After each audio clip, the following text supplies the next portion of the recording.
Hello बच्चों, मैं हाफिज इमेजिनस classes में आप लोगों का स्वागत है। तो हम लोग हड़प्पा सभ्यता पढ़ रहे हैं। हम लोगों ने 3 क्लास किए हैं। आज हम लोग का चौथा क्लास है और एक एक पॉइंट को हम लोग पढ़ रहे हैं और देख रहे हैं कि हड़प्पा सभ्यता में कहाँ पर क्या मिला है, कौन से क्या नगर है। एक एक पॉइंट को क्रमबद्ध करके पढ़ रहे हैं। कल हम बताए थे आप लोगों को कि एक एक पॉइंट को आप लोग सिर्फ नोट करते जाइए और उसको अब जैसे कहते हैं ना कि नहीं याद करना है, तो उसमें याद करने का कुछ है ही नहीं। उसमें याद करोगे क्या? अब सभ्यता आप पढ़ रहे हैं, इसमें तो कुछ याद करने का है नहीं। बस 3-4 विद्वान का नाम याद रखना है और कुछ साक्ष्य का नाम याद रखना है। तो इसमें याद करने वाला वैसा कुछ है नहीं। तो सिर्फ आप लोग क्या कीजिए कि सिर्फ नोट करते जाइए और अस्थिर से, आराम से, शांत मिजाज बना करके सिर्फ आप लोग वीडियो को सुनिए, क्लास को सुनिए। पक्का ये मेरा चैलेंज है कि आप एक भी शब्द को नहीं भूलेंगे, एक एक शब्द आपको याद रहेगा। तो हम लोग क्या पढ़ रहे हैं हड़प्पा सभ्यता में? नगर नियोजन पढ़ रहे हैं ना। अभी नगर नियोजन के बाद हम लोग फिर प्रमुख नगर पढ़ेंगे, फिर अन्य नगर पढ़ेंगे, उसके बाद पतन पढ़ेंगे। हड़प्पा सभ्यता का लगभग चैप्टर समाप्त हो जाएगा। उसके बाद हम लोग दूसरा चीज पढ़ने जाएंगे। तो हम लोग पार्ट पूरा है हड़प्पा सभ्यता का, इंडस वैली का, सिंधु घाटी सभ्यता का, सिंधु घाटी सभ्यता, अब जो भी कहो बहुत सारा नाम हमने लिखा दिए हैं। तो नगर नियोजन हम लोग का जो चल रहा है, नगर नियोजन में हम लोग क्या पढ़े थे? कल भवन देख रहे थे। तो आज हम नगर नियोजन जो पढ़ेंगे, नगर नियोजन में पढ़ेंगे कि सड़क में, नगर नियोजन में ये सड़क आता है। हम लोग का टॉपिक का नाम है नगर नियोजन। नगर नियोजन में हम लोग आज पढ़ेंगे सड़क। अब हड़प्पा सभ्यता में, हड़प्पा सभ्यता के ऊपर टिप्पणी करते हुए discovery of India Jawaharlal Nehru ने अपने बुक में लिखा है कि हड़प्पा सभ्यता जितना विकसित सभ्यता थी आज का भारत नहीं है। ये बात क्यों कहा गया है? कहीं ना कहीं हर जगह का जो भी साक्ष्य मिले हैं सब एक व्यवस्थित ढंग से मिले हैं। अन्य अगर सड़क है तो सड़क ठीक ठाक है। ऐसा नहीं कि जैसे आजकल नहीं होता कि हम लोग सड़क बनाते हैं, उसके बाद 2 दिन बाद याद आता है अरे यहाँ तो नदी रखना चाहिए था, फिर सड़क को कोड़ो। फिर 3 दिन बाद आता है अरे पाइप डालना भूल गए, फिर सड़क को कोड़ो, फिर बनाओ, फिर कोड़ो। ऐसा नहीं, वहां पे कुछ इस तरह से मिले हैं। तो हम लोग क्या पढ़ रहे हैं? सड़क। तो हड़प्पा सभ्यता में सड़क जो थे, मान लो ये सड़क, और सड़क जो समकोण पर काटती थी, है कि नहीं? यानी एक ये सड़क हो गया, इधर से गाड़ियां जा रही है, एक यहाँ इधर से भी गाड़ियां आ रही है। तो यहाँ पर जो समकोण पर काटती थी, तो बगल में हम बताए थे आप लोगों को कि यहाँ पर भवन का निर्माण कर देते थे। तुम स्टेशन भी कह लो, यानी यात्रियों के लिए, लोगों के लिए, जो आने वाले लोगों के लिए यहाँ पर क्या कर सकते थे? आराम कर सकते थे। तो ये समकोण पर काटते, तो काटने के बाद क्या करते थे? भवन का निर्माण कर देते थे। अब ये जो समकोण पर काटती थी, तो इसका नाम पड़ा है ऑक्सफोर्ड सर्कस।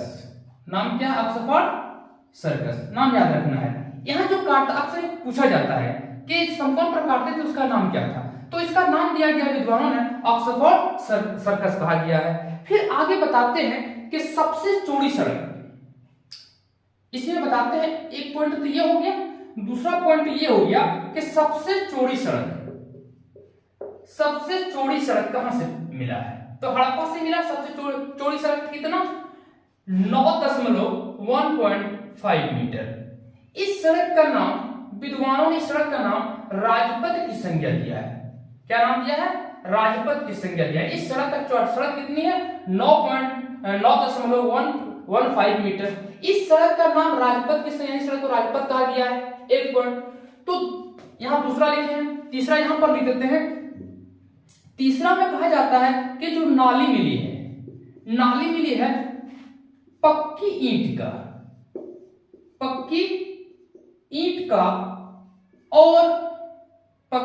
और ढकी हुई नाली। और किस प्रकार? ढकी हुई नाली। कहां से मिला है? हड़प्पा से मिला है। अब पॉइंट को समझो। सबसे चौड़ी, हड़प्पा से राजपथ का नाम दिया गया उसको। नाली जो मिली है, नाली पक्की ईंट का और ढकी हुई है। जैसे आज हम लोग का सड़क नहीं होता है, जो नालियां हम लोग बनाते हैं ऊपर से ढक देते हैं ताकि उसमें कोई गिर ना जाए, अगर गिर जाएगा तो दिक्कत हो जाएगा, इसलिए ढक देते हैं, है कि नहीं? नंबर 4 पॉइंट में ये है, पॉइंट 1, पॉइंट 2, पॉइंट 3, पॉइंट 4। कहा जाता है कि जो लकड़ी का नाली का साक्ष्य भी मिला है। लकड़ी का नाली कहां से मिला है? ये कालीबंगा से मिला है, याद रखना, कालीबंगा से मिला है। फिर कहा जाता है कि पोटदार नाली भी मिला है। फिर कहा जाता है कि पक्की ईंट का पाइप नुमा नाली, पक्की ईंट का पाइप नुमा नाली कहां से मिला है? पक्की ईंट का पाइप नुमा नाली ये चांदहुदड़ो से मिला है, चांदहुदड़ो से मिला है। फिर कहा जाता है, नीचे ही लिख देते हैं कि पोटदार नाली, पोटदार या सीढ़ी नुमा नाली, पोटदार या सीढ़ी नुमा नाली ये कहां से मिला है? ये मोहनजोदड़ो से मिला है, मोहनजोदड़ो से मिला है। एक बार समझ लो हम क्या लिखें कि लकड़ी का नाली कहां से? कालीबंगा से मिला है। पक्की ईंट का पाइप नुमा नाली कहां से मिला है? चांदहुदड़ो से मिला है। पोटदार या सीढ़ी नुमा, पोटदार या सीढ़ी नुमा जो नाली मिला है वो मोहनजोदड़ो से मिला है। यानी ये सब का साक्ष्य प्राप्त हुआ है। पक्की ईंट का नाली का साक्ष्य मिला है, नाली ढकी हुई है। पक्की ईंट का पाइप नुमा नाली का साक्ष्य मिलता है, पोटदार या सीढ़ी नुमा नाली का भी साक्ष्य मिलता है। तो इतने सारे चीज कहां पर मिलते हैं? हड़प्पा सभ्यता में। और ये सब सारी चीज लोग कहां पढ़ते हैं? नगर नियोजन में पढ़ते हैं। ठीक है ना? तो चलो स्क्रीनशॉट कर लो और नोट कर लो, हम साफ करते हैं इसको। चलो अब देखते हैं कि हड़प्पा सभ्यता में ईंट का साक्ष्य। तो ईंट किस यानी ईंट कैसा मिला है, किस अनुपात में मिला है? ठीक है ना? हड़प्पा सभ्यता का जो ईंट मिला है वो 4:2:1 अनुपात में मिला है। सबसे बड़ी ईंट हड़प्पा से मिला है, सबसे छोटी ईंट कहां से मिला है? हड़प्पा से मिला है। देखो कहा जाता है कि नगर नियोजन के अंतर्गत ही इसको पढ़ते हैं ईंट। कहा जाता है कि ईंट जो है 4:2:1 के अनुपात में मोहनजोदड़ो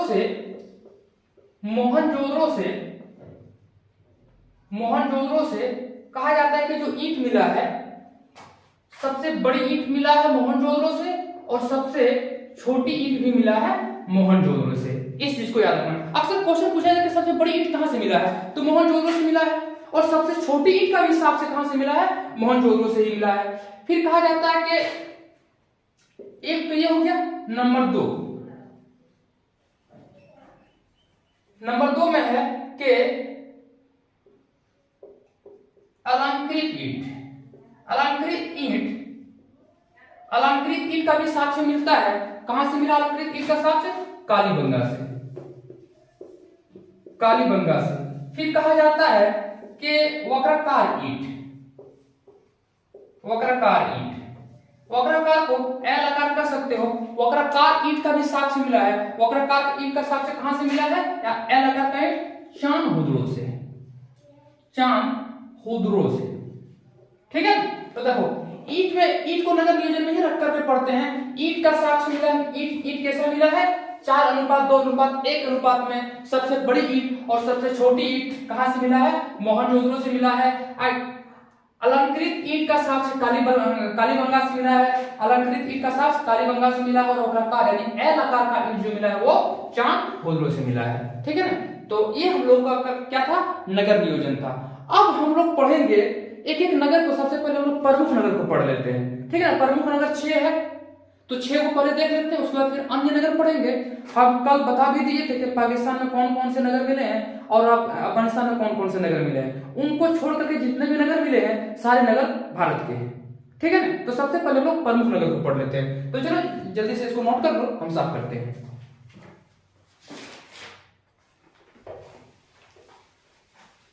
अब हम लोग देखते हैं प्रमुख नगर। हड़प्पा सभ्यता के प्रमुख नगर। हड़प्पा सभ्यता के प्रमुख नगर 6 है। अब हम लोग पढ़ते हैं प्रमुख नगर। हड़प्पा सभ्यता के प्रमुख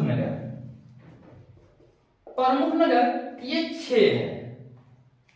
अब ये 6 कौन कौन है एक एक करके हम लोग देख लेते हैं। एक है हड़प्पा, फिर है मोहनजोदड़ो, जरा सा डिस्टर्ब हो जाते हैं। मोहनजोदड़ो, फिर है चांदहुदड़ो,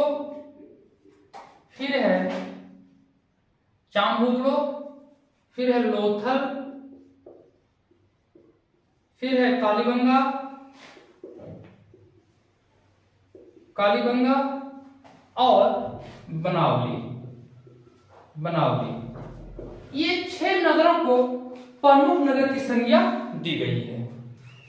हड़प्पा, मोहनजोदड़ो, चांगोदड़ो, लोथल, कालीबंगा और बनावली, इन 6 नगरों को प्रमुख नगर की संज्ञा दी गई है। एक एक को सिर्फ देखना, 6 नगर जब एक एक करके पढ़ेंगे ना तो उसके बाद फिर 8-10 नगर जो वो अन्य नगर में पढ़ेंगे। सबसे ज्यादा जो क्वेश्चन पूछा जाता है वो हड़प्पा से पूछा जाएगा। तो मोहनजोदड़ो अक्सर क्वेश्चन पूछा जाता है हड़प्पा किस नदी के तट पर है, या तो कालीबंगा, या तो लोहल, या तो लोथल किस नदी के तट पर, यही सब क्वेश्चन पूछा जाता है। तो इसलिए इन 6 नगरों को प्रमुख नगर की विशेषता दी गई है। तो अगर हमसे कोई पूछेगा कि हड़प्पा सभ्यता के प्रमुख नगर कौन कौन से, तो यही 6 हड़प्पा, मोहनजोदड़ो, चांगोदड़ो, लोथल, कालीबंगा, बनावली, ठीक है ना। अब सबसे पहले ये 6 नगर है, लेकिन एक विद्वान का नाम है,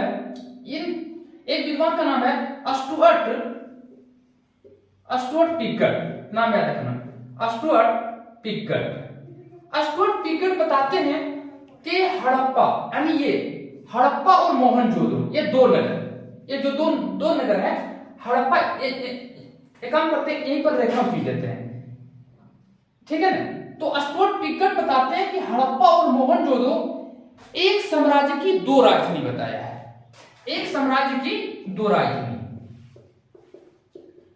एक साम्राज्य की 2 राजधानी। अब ये 2 राजधानी कौन कौन है? हड़प्पा और मोहनजोदड़ो। पॉइंट को समझना है यहाँ पर, यहाँ क्या स्टुअर्ट पिकट बताते हैं कि हड़प्पा और मोहनजोदड़ो ये एक साम्राज्य की 2 राजधानी थी। यानी कोई वो देश है, सिंपल में समझो कि कोई वो राज्य है उसके 2 राजधानी है। तो उसी प्रकार स्टुअर्ट पिकट बताते हैं, टिप्पणी करते हैं, कहते हैं कि एक साम्राज्य की 2 राजधानी हड़प्पा और मोहनजोदड़ो थे। एक पॉइंट तो ये है। दूसरा पॉइंट बताते हैं, एक विद्वान का नाम है बीबीलाल, एक विद्वान का नाम है बीबीलाल, नाम याद रखना, ये सब याद रखना, ये सब अच्छा नाम है, सबसे क्वेश्चन पूछा जाता है। बीबीलाल बताते हैं कि हड़प्पा सभ्यता और वैदिक सभ्यता, हड़प्पा सभ्यता और वैदिक सभ्यता के निर्माण करता है तो निर्माता एक ही थे। बात को याद रखना। ये बात कौन बता रहे हैं? बीबीलाल बता रहे हैं कि हड़प्पा और वैदिक। अभी जब हम लोग उद्भव में देख रहे थे तो बीबीलाल का नाम नहीं लिखे थे, वहां पर देख रहे थे कुछ विदेशी मत थे, कुछ देशी मत थे। तो अब यहाँ बीबीलाल बता रहे हैं कि वैदिक सभ्यता और हड़प्पा सभ्यता, ये दोनों सभ्यता के निर्माता एक थे। लिख देते हैं एक निर्माता। पॉइंट को समझना, क्या बता रहे हैं कि स्टुअर्ट पिकट बताते हैं कि एक साम्राज्य की 2 राजधानी हड़प्पा और मोहनजोदड़ो। अक्सर अगर क्वेश्चन अगर पूछे कि किस विद्वान ने हमें कहा है कि एक साम्राज्य की 2 राजधानी, तो स्टुअर्ट पिकट ने कहा है। अगर कोई ये क्वेश्चन पूछे कि एक साम्राज्य की 2 राजधानी किन किन नगरों को कहा गया है, तो हड़प्पा और मोहनजोदड़ो को कहा गया है। किस विद्वान ने हमें वैदिक सभ्यता और हड़प्पा सभ्यता का एक ही निर्माता बताया है, तो हम क्या कहेंगे? बीबीलाल ने कहा है। अगर हमसे ये पूछे कि कौन से, मतलब कि इस प्रकार का क्वेश्चन पूछे किस विद्वान ने हड़प्पा और वैदिक सभ्यता का एक ही निर्माण करता है, तो क्या हम बताएंगे? बीबीलाल बताएंगे, ठीक है ना। अगर हमसे कोई पूछ दे कि प्रमुख नगर कितने हैं? 6 है, हड़प्पा है, मोहनजोदड़ो है, चांगोदड़ो है, लोथल है, कालीबंगा है और बनावली है, ठीक है। तो यहाँ तक नोट कर लीजिए, एक एक करके पढ़ते हैं। अब हड़प्पा को पहले पढ़ेंगे, फिर मोहनजोदड़ो को पढ़ेंगे, फिर चांगोदड़ो को पढ़ेंगे, फिर लोथल पढ़ेंगे, फिर कालीबंगा, फिर बनावली, ठीक है ना। तो आप लोग लिख लिए हैं, अब इसको हम साफ कर देते हैं। चलो सब हेडलाइन बना लो हड़प्पा, एक एक करके पढ़ते हैं। हेडलाइन बनाओ हड़प्पा। तो देखो, अब हम लोग एक नगर, प्रमुख नगर का एक नगर पढ़ेंगे, हड़प्पा। क्या पढ़ेंगे? हड़प्पा। हड़प्पा का अर्थ होता है, हड़प्पा का अर्थ क्या है? हड़प्पा का अर्थ होता है हड्डियों का ढेर, हड्डियों का ढेर, ये हड़प्पा का अर्थ है। कहा जाता है कि हड़प्पा है कहां? पाकिस्तान में। पाकिस्तान के किस प्रांत में? पंजाब में। किस जिला में? साहिवाल जिला में। यानी यहां पर हम लिख देते हैं ये साहिवाल जिला है। क्या है? जिला है, जिला है। और फिर पंजाब क्या है? प्रांत है। तो ठीक है ना। हड़प्पा का अर्थ होता है हड्डियों का ढेर, हड़प्पा कहां पर है? पाकिस्तान में है। किस प्रांत में? पाकिस्तान के पंजाब प्रांत में है। किस जिला में? साहिवाल जिला में है। अगर हमसे पूछे कि हड़प्पा किस नदी के तट पर है, तो हड़प्पा रावी नदी के तट पर है। किस नदी के तट पर है? रावी नदी के तट पर है। ठीक है ना, यहां तक पॉइंट को समझो। ये किस नदी के तट पर है? रावी नदी के तट पर है। किधर है? रावी नदी के दाएं तट पर है। ये भी चीज याद रखना है। तो हड़प्पा कहां है? पाकिस्तान के पंजाब प्रांत में, साहिवाल जिला में। किस नदी के तट पर? रावी नदी के दाएं तट पर। एक पॉइंट तो ये हो गया। अब हम यहाँ पर एक चित्र बनाते हैं, जैसे हम बनाते हैं वैसे आप लोग अपना कॉपी बनाइए और एक एक पॉइंट को समझिए।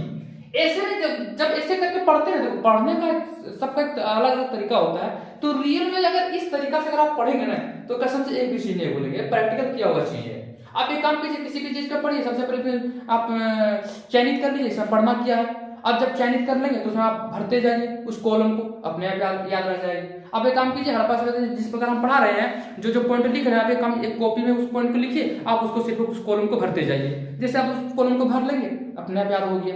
ठीक है ना। तो हम क्या करते हैं, यहाँ पर एक चित्र बनाते हैं। मान लो एक नगर है। अब ये नगर क्या है? हड़प्पा या हड़प्पा का यह नगर है। तो जब हड़प्पा सभ्यता शुरू किए थे तो हम बताए थे कि दो टीला मिला है। मान लो एक टीला है या पश्चिमी टीला है, और यह जो टीला है यह कौन टीला है? पूर्वी टीला। अब हड़प्पा अब ये जो पश्चिमी टीला है ये रक्षा प्राचीर से घिरा हुआ, ये पश्चिमी टीला है। पूर्वी टीला घिरा हुआ नहीं है।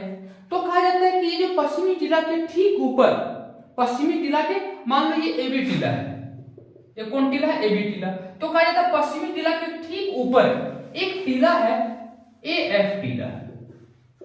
एक एएफ टीला का साक्ष्य मिलता है। इस एएफ टीला से यहां से क्या क्या मिला है? अन्नागार का साक्ष्य मिला है। अन्नागार का साक्ष्य एएफ टीला से मिला है। यहीं से अन्नागार के एएफ टीला से ही और साक्ष्य मिलता है, ठारे चबूतरे का साक्ष्य मिला है। ठारे चबूतरे का साक्ष्य मिला है। इसी एएफ टीला से 16 भट्टी का साक्ष्य मिला है। इसी एएफ टीला से 12 श्रमिक आवास का साक्ष्य मिलता है। 12 श्रमिक आवास का साक्ष्य मिलता है। यानी कहां से? देखो अब यहां पर क्वेश्चन देखो, अन्नागार का साक्ष्य कहां मिला है? हड़प्पा से। ठारे चबूतरे का साक्ष्य कहां मिला है? हड़प्पा से। 16 भट्टी का साक्ष्य कहां मिला है? हड़प्पा से। 12 श्रमिक आवास का साक्ष्य कहां से मिला है? हड़प्पा से मिला है। ठीक है। फिर कहा जाता है कि एबी टीला के नीचे ठीक यहां पर एक कब्रिस्तान मिला है, एश कब्रिस्तान। अब यह जो कब्रिस्तान बताया गया है कि यह कब्रिस्तान है काकेशियन प्रजाति का। काकेशियन ही पर लिख देते हैं। जिस दिन निर्माता हम पढ़ा रहे थे उस दिन हम बताए थे कि अल्पाइन और काकेशियन प्रजाति का साक्ष्य मिला है। दरअसल में ये वैदिक सभ्यता का साक्ष्य माना जाता है, लेकिन एक मिला है तो कह सकते हैं कि हड़प्पा में काकेशियन प्रजाति का एक साक्ष्य मिला है। अब ये एफ एबी के ठीक नीचे है। फिर कहा जाता है कि ये पूर्वी टीला के नीचे R37 समाधि का साक्ष्य मिला है। कितना? R37 समाधि का साक्ष्य मिला है। और ये जो टीला है यह पूर्वी टीला है। ये पूर्वी टीला है और यह पश्चिमी टीला है। एक पॉइंट को याद रखना है। अब यहां पर देखते हैं, अगर यहां तक आप समझ गए हैं तो आप नोट कीजिए और देखिए कि इसमें पढ़ना ही क्या गया है। आप समझेंगे नहीं अब सभ्यता कौन सा किताब पढ़ेंगे, कैसे पढ़ेंगे तब याद रहेगा, ऐसा कुछ नहीं है। आप सिर्फ जैसे हम बता रहे हैं आप इसी अंदाज में पढ़िए। अन्नागार का साक्ष्य मिला है, ठाल चबूतरे का साक्ष्य मिला है, 16 भट्टी का साक्ष्य मिला है, 12 श्रमिक आवास का साक्ष्य मिला है। कहां पे मिला है? एबी टीला के ठीक उत्तर की तरफ मिला है, एएफ टीला में मिला है। कहां से मिला है? सर हड़प्पा से मिला है। ठीक है ना। अब आगे हम लोग देखते हैं कि यहां से साक्ष्य क्या क्या मिला है। तो एक काम करते हैं, लिखते हैं यहीं पर। ठीक है, आप लोग उधर एक काम कीजिए, नोट कर लीजिए, हम यहीं पर लिख देते हैं। अब यहां पर देखो, हालांकि होगा नहीं लेकिन लिखने की कोशिश करते हैं। तो कहा जाता है कि यहां से साक्ष्य क्या क्या मिला है। अब यहां से जो साक्ष्य मिला है, पहला साक्ष्य तो यह मिला है कि यहां से एक मुद्रा का साक्ष्य मिला है। मुद्रा तो आप समझते होंगे। तो मान लो अभी कोई सिक्का मिल गया, हम लोग पता है कि 10 रुपया 5 रुपए का सिक्का, तो वहां मुद्रा मिला है। उस मुद्रा पर जो चित्र बना है वो मातृ देवी या पृथ्वी देवी का चित्र अंकित है उस पर। किस पर? उस सिक्के के ऊपर मातृ देवी या पृथ्वी देवी का चित्र अंकित है। फिर कहा जाता है कि वहां पर नंबर 1 नंबर 2 में मछुआरों का साक्ष्य भी मिला है। मछुआरे का भी साक्ष्य मिला है। उस मुद्रा पर मातृ देवी या पृथ्वी देवी के साक्ष्य मिला है। कहां पर? इस जगह पर यानी हड़प्पा में। फिर मछुआरे का भी साक्ष्य मिला है। और फिर कहा जाता है कि अगर सबसे पहले कहां पर लिखें? यहीं पर लिखते हैं। एक काम कीजिए, आप लोग इसको जरा सा यहां तक साफ कर रहे हैं, आप लोग नोट कर लीजिए, फिर आगे लिखते हैं। अच्छा यहीं पर लिख देते हैं। एक काम करते हैं, यहां पर लिख देते हैं। नंबर 3 में सबसे सर्वप्रथम उत्खनन का कार्य, सर्वप्रथम हड़प्पा पर गए कौन थे? तो सबसे पहले हड़प्पा पर गए कौन थे? सबसे पहले सर्वप्रथम इसका उल्लेख का कार्य किसने, उल्लेख का काम किसने किया? सर्वप्रथम जो उल्लेख किया था वो कौन थे? Charles Mason. क्या बताए थे? पहला दिन याद करो, चार्ल्स मैसॉन। सबसे पहले हड़प्पा पर जाने वाले जो एक अंग्रेज थे, ये सबसे पहले हड़प्पा पर गए थे, चार्ल्स मैसॉन। ये सबसे पहले गए और इन्होंने कहा कि यहाँ पर कोई सभ्यता दबी हुई है। तो अंततः अलेक्जेंडर कनिंघम थे, उसके बाद जब वो गए तो अलेक्जेंडर कनिंघम आ गए और सर्वेक्षण किया, जांच पड़ताल किया और उन्होंने कह दिया कि देखिए यहाँ पर कोई सभ्यता नहीं दबी है, बल्कि यह क्या है, एक टीला है, और बात को खत्म कर दिया था। उसके बाद उत्खनन का कार्य, सर्वप्रथम उत्खनन का कार्य किसने किया था? सबसे पहले हड़प्पा को उत्खनन का कार्य किसने किया था? 1921 में। 1921 में किसने किया था? 1921 में दयाराम साहनी ने किया था। दयाराम साहनी ने किया था। फिर कहा जाता है इसके बाद उत्खनन का कार्य किसने किया था? नंबर 4, इसके बाद उत्खनन का कार्य किसने किया था? 1926 में उत्खनन का कार्य माधव स्वरूप ने किया था। माधव स्वरूप वत्स ने किया था। और फिर उत्खनन का कार्य, यहाँ पर जरा सा जगह कम पड़ रहा है बच्चों, तो आप लोग लिख लीजिएगा, हम सीधा लिख देते हैं ऐसे ना, लिखिए देते हैं पूरा। और उत्खनन का कार्य जो किए थे 1946 में, 1946 में मार्टिमर व्हीलर ने किया था। मार्टिमर व्हीलर महोदय ने उत्खनन का कार्य किया था। फिर से समझ लो, मातृ, अक्सर ये क्वेश्चन पूछा जाता है, 12th लेवल में पूछता है कि मातृ देवी पृथ्वी देवी का साक्ष्य कहां से मिला है? हड़प्पा से मिला है। सर्वप्रथम हड़प्पा का उल्लेख करने वाले चार्ल्स मैसॉन थे। सर्वप्रथम उत्खनन का कार्य करने वाले 1920 में दयाराम साहनी थे। वो उसके बाद उत्खनन 1926 में माधव स्वरूप वत्स ने किए थे। फिर उत्खनन का कार्य 1946 में व्हीलर महोदय ने किए थे। हड़प्पा कहां पर है? पाकिस्तान के प्रांत पंजाब में, जिला साहिवाल में। साहिवाल का मांडगोमरी भी कहा जाता है, यह भी याद रखना है। मांडगोमरी, साहिवाल को मांडगोमरी भी कहा जाता है, यानी एक जिला थे साहिवाल। और किस नदी के तट पर है? रावी नदी के दाएं तट पर है। तो ठीक है, तो हम लोग आज इतना किए, पार्ट 4 हम लोग किए। जैसे जैसे हम पढ़ाए, जिस अंदाज में समझाएं, आप लोगों को समझ में आ भी गया होगा। जिसको नहीं समझ में आया वो कमेंट बॉक्स में कमेंट कर दीजिएगा, हम फिर से समझा देंगे। और जिस प्रकार बता रहे हैं आप लोग उसको बराबर उसी प्रकार नोट्स करते चलिए, ठीक है ना। तो फिर मिलेंगे मेरे बच्चों अगले वीडियो में।